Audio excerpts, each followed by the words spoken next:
welcome to Movie World. I'm Robert Waldman. First of all, I want to say I hope everybody is healthy and doing well.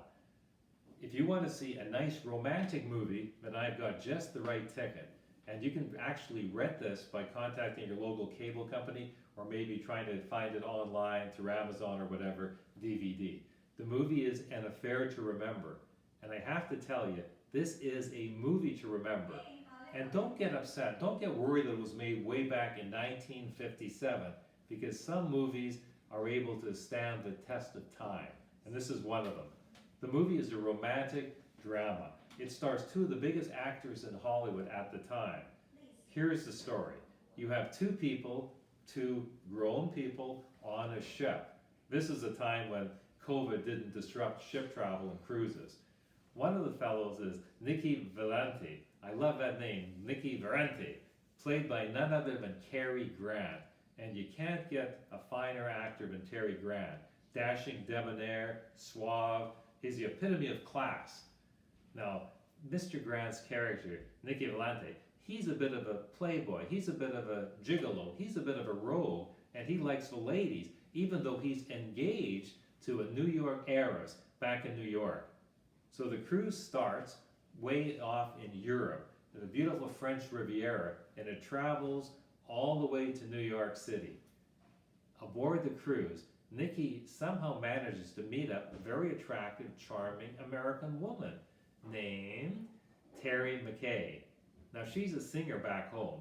Now she also has a guy back in New York, a very dashing, handsome, and debonair man.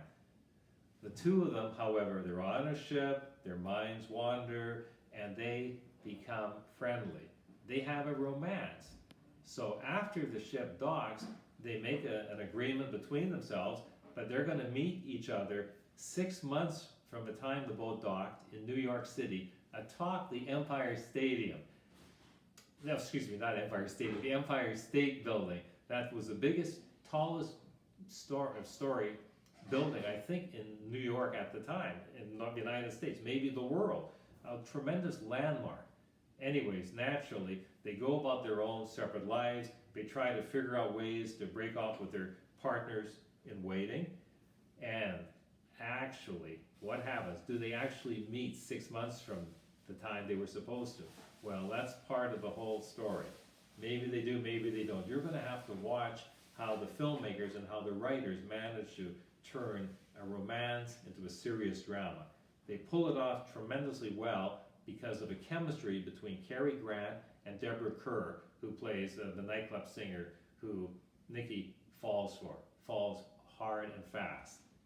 Deborah Kerr, I have to comment on her. What a wonderful actress. Many people will remember her from the musical The King and I, opposite Yul Brynner.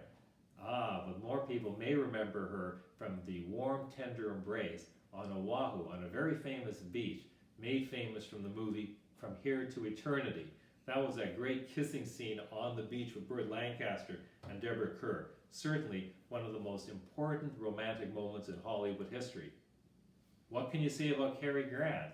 Talk about chemistry. I want to tell you a little bit of trivia about Cary Grant. Did you know that he was the man that Ian Fleming, the famous James Bond author, patterned James Bond after in the books? Well, that's quite a compliment. And there are more similarities and connections between Cary Grant and the James Bond industry. Namely, Cary Grant was the best man at James Bond producers Albert Broccoli's wedding to Dana Wilson earlier. And then a few years later, Cary Grant was actually one of the first people approached to play James Bond. But in 1961, Cary Grant turned that role down because he was 58 years old at the time, and he decided he didn't want to do it. So the role went to another actor, a fellow named Sean Connery, who had become the biggest movie star in world history.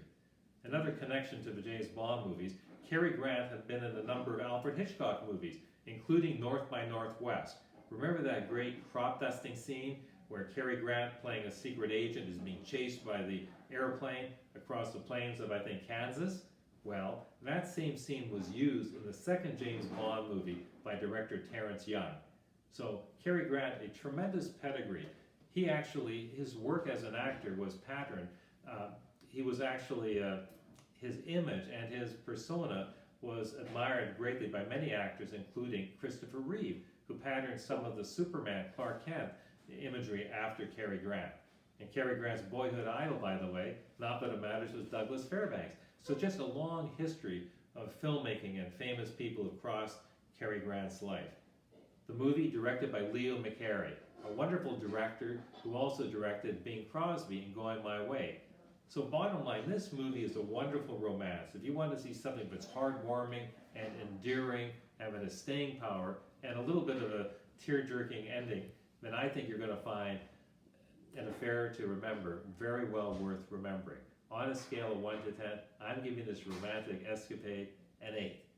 Thank you for watching. Robert Waldman for Movie World. Hope to see you soon.